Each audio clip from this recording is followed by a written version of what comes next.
You finally decide to take control of your finances. You become more intentional with your spending, you start saving consistently, and for the first time, you begin investing with a sense of direction. It feels like progress. It feels like control. It feels like you are finally doing things right. And yet, almost immediately, something unsettling begins to happen. Your investments fluctuate, your progress feels invisible, and instead of gaining confidence, you begin to feel uncertainty. So let me ask you something. If you are doing everything correctly, why does it feel like things are falling apart? Why does building wealth feel more uncomfortable than staying stuck ever did? Is it possible that nothing is actually broken, and that what you are experiencing is a phase that very few people are ever prepared for? Because most people don't fail due to lack of knowledge or effort. They fail because they reach this exact point and assume something has gone wrong. And if that assumption is incorrect, then what you are about to understand may completely change the way you approach money, investing, and long-term wealth. If you want clarity that actually holds up over time, not noise, not hype, subscribe, because this is where things start to make sense.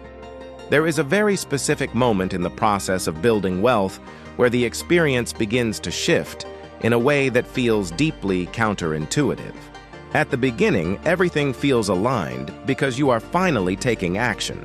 You are tracking your finances, reducing unnecessary expenses, and allocating money with intention, and that alone creates a sense of progress. But then, something changes, not necessarily in your financial situation, but in how it feels. The movement slows down, the visible results do not match your effort, and the clarity you initially felt begins to fade into quiet uncertainty. This is where a subtle but powerful question begins to emerge. If I am doing the right things, why does it not feel right? Most people never stop to examine that question properly because they assume the feeling itself is evidence of a problem.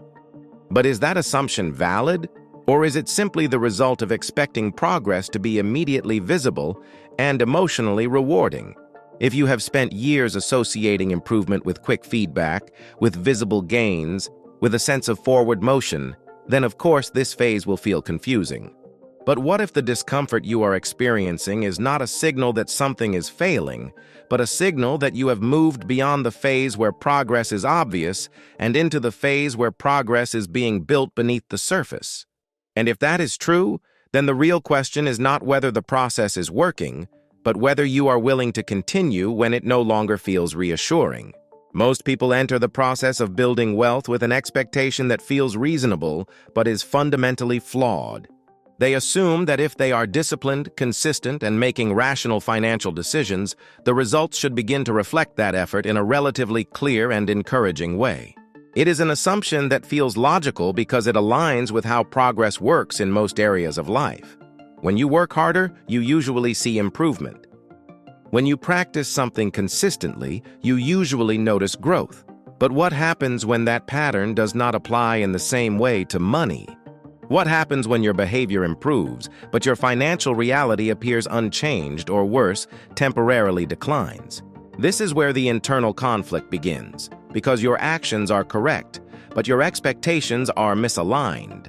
And when those two do not match, the mind begins to search for an explanation, often concluding that something must be wrong with the strategy itself. But is the problem really the strategy? Or is it the expectation that progress should be immediate, visible, and emotionally satisfying? If wealth is built over long periods of time, through compounding decisions and delayed outcomes, then why would the early stages feel rewarding at all? And if you require visible confirmation in order to continue, are you building a system that can actually sustain long-term growth, or one that depends entirely on short-term feedback to survive?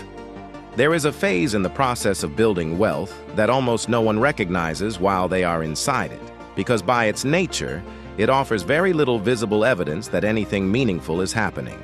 You are saving consistently, you are investing regularly, and you are making decisions that, over time, should lead to growth. Yet when you look at your current position, nothing seems significantly different. Your net worth moves slowly, Your lifestyle remains largely unchanged, and the effort you are putting in feels disproportionate to the outcome you can observe. This is the phase where many people begin to disengage, not because they lack discipline, but because they cannot connect their actions to a visible result. But what if that connection is not meant to be visible yet? What if this phase is not about growth that you can measure in obvious ways, but about building the underlying structure that will eventually support that growth?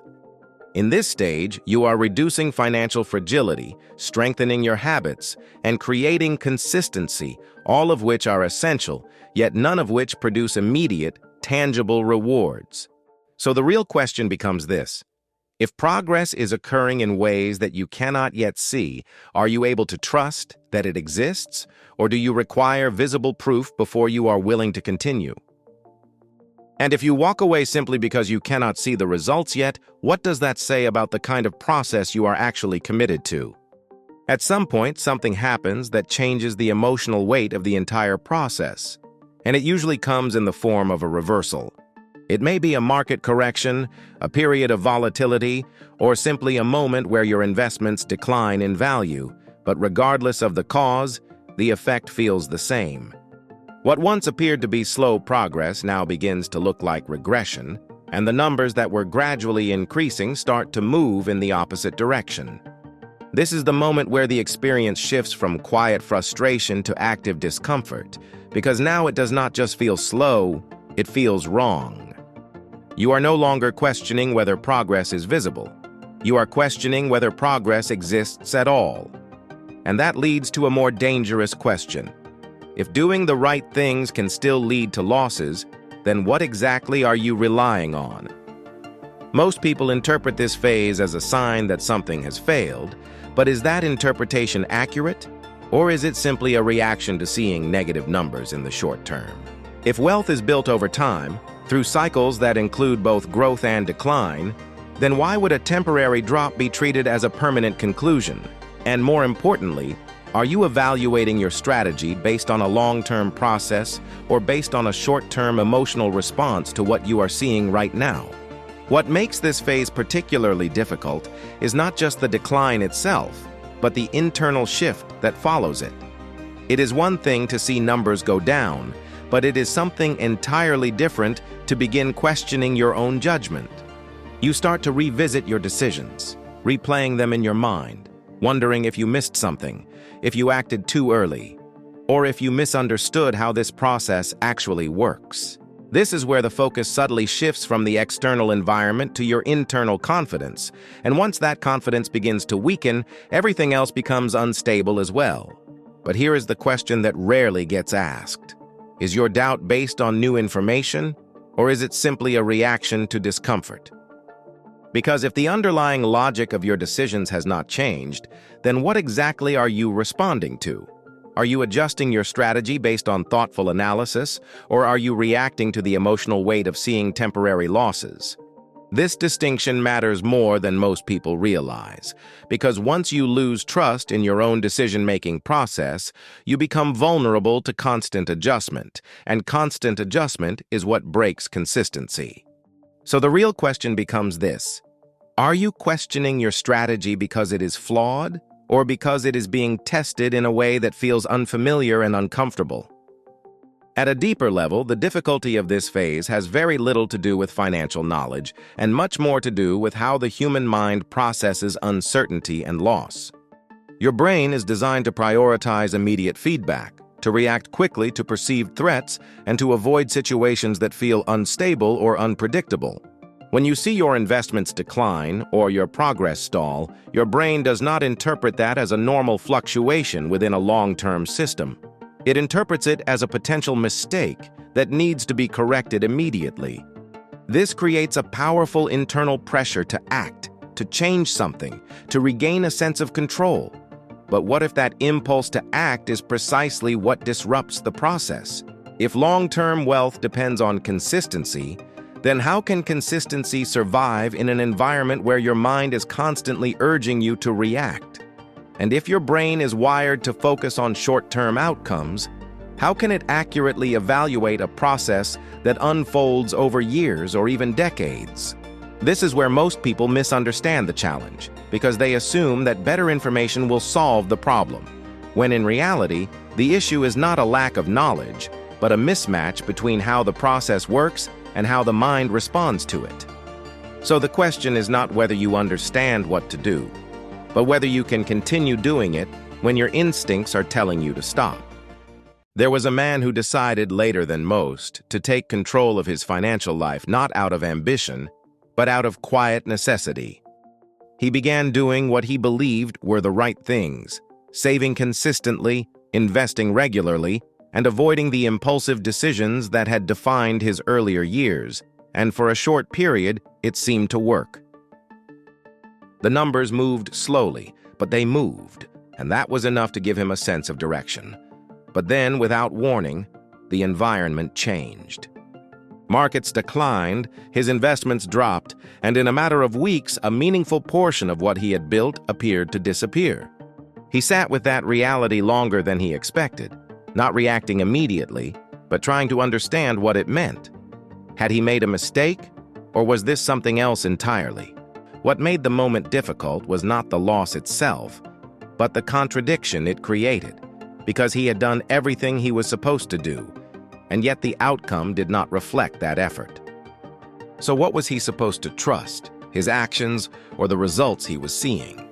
He considered stopping, not out of panic, but out of uncertainty, because continuing without clear confirmation felt irrational. But then another question emerged, one that shifted everything. If the process only works when it feels good, is it actually a process or just a preference? He chose to continue, not because he was certain, but because he understood that the absence of certainty did not necessarily mean the absence of progress. And years later, that decision mattered more than any individual investment he made, because it was the moment he stopped reacting to how things felt and started committing to how the process actually works. What makes this phase so decisive is that it does not eliminate people immediately, but gradually, through a series of small internal shifts that feel reasonable at the time. Most people do not make a dramatic decision to quit. Instead, they begin to disengage slowly, questioning their contributions, delaying their investments, or reducing their commitment to the process. It feels like adjustment, like caution, like being responsible, but over time, it leads to the same outcome. And the underlying cause is almost always the same, the inability to reconcile effort with immediate results. But if you think about it carefully, is that expectation even realistic in a system that is built on long-term compounding? If meaningful financial growth depends on time, consistency, and the ability to withstand fluctuations, then why would the early stages feel rewarding or stable? And if most people leave during this exact phase, what does that suggest about where the real barrier actually is? It is not knowledge, it is not access, and it is not opportunity. It is the willingness to continue when the process no longer provides emotional reassurance. So the question becomes this: are you making decisions based on how the process feels in the moment, or based on how it is designed to work over time? Because those two approaches lead to very different outcomes, and most people never realize which one they are following until it is too late. At some point, for those who continue, there is a subtle but significant shift that changes the way the entire process is experienced. It is not a sudden increase in wealth, and it is not a dramatic external breakthrough, but rather a change in how you interpret what is happening. You begin to detach your expectations from short-term outcomes, and instead of looking for constant confirmation, you start focusing on consistency and structure. The fluctuations do not disappear, but they no longer carry the same emotional weight, because you understand that they are part of the system, not a disruption of it. This shift is not immediate, and it cannot be forced. It emerges gradually as you accumulate experience within the process. But the question is, are you willing to reach that point without demanding certainty along the way? Because certainty is not something this process provides in the early stages, and if you require it before you commit, you will never stay long enough to develop it. And if you never develop that trust, how will you respond the next time the numbers move against you? Will you interpret it as failure, or will you recognize it as part of a cycle you now understand? That distinction, more than any specific strategy, is what begins to separate those who build wealth from those who remain stuck in a constant loop of starting and stopping.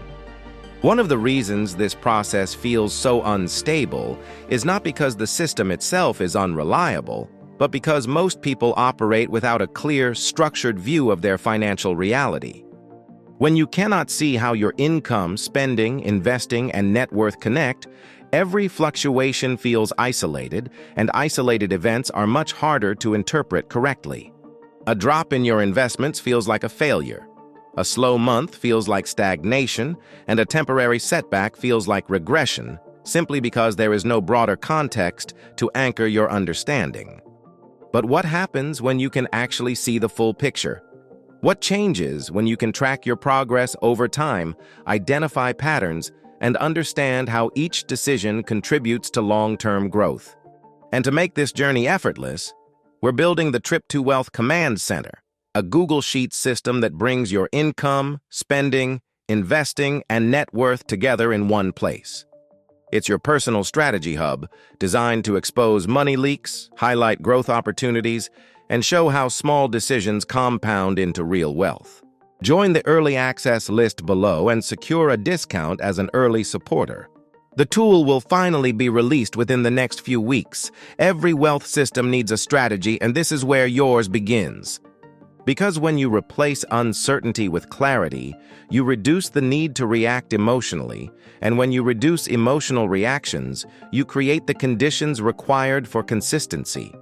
So the real question is this: are you struggling because the process is not working, or because you cannot yet see how it is working? At its core, what you are experiencing has very little to do with financial strategy and everything to do with behavior under uncertainty. Money simply exposes patterns that already exist, how you respond to discomfort, how you interpret setbacks, and how quickly you adjust when things do not go as expected. When the process feels stable, these patterns remain hidden, but when things become uncertain, they surface immediately. You begin to see whether your decisions are grounded in long-term thinking or driven by short-term emotion. But if that is the case, then the real question is not whether you understand investing, but whether you understand yourself within the process. Can you remain consistent when the feedback is unclear? Can you continue when the results are delayed? And can you separate what you feel in the moment from what you know to be true over time? Because if you cannot, then no strategy, no matter how effective, will produce the outcome you are looking for. And if you can, then even a simple, consistent approach becomes powerful over time.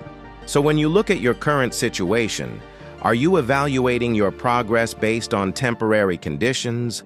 Or are you building something that is designed to work regardless of how it feels in any given moment? Nothing is broken, even if it feels that way.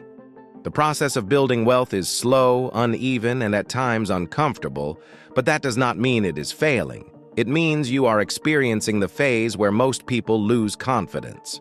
Start small, focus on consistency, and accept that progress will not always be visible in the moment. Instead of reacting to short-term fluctuations, step back and evaluate your actions over longer periods of time.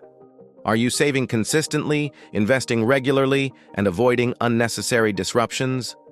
If the answer is yes, then the process is already working, even if it does not feel like it yet. The real advantage comes from continuing when others stop, because over time, that consistency compounds into something most people never reach. Remember, this video is for educational purposes only and does not constitute investment advice. It is important to conduct thorough research and consult with financial professionals before making any investment decisions. The value of investments can fluctuate, and past performance is not indicative of future results. Always assess your risk tolerance and investment goals before allocating your capital. If you found value today, I highly recommend watching my next video. Don't forget to like, share, and subscribe to our channel. Also, feel free to leave your comment below, especially if this video made you think differently. I appreciate your support more than you know. Until next time, stay consistent, stay patient, and stay winning. See you in the next one, Money Magician.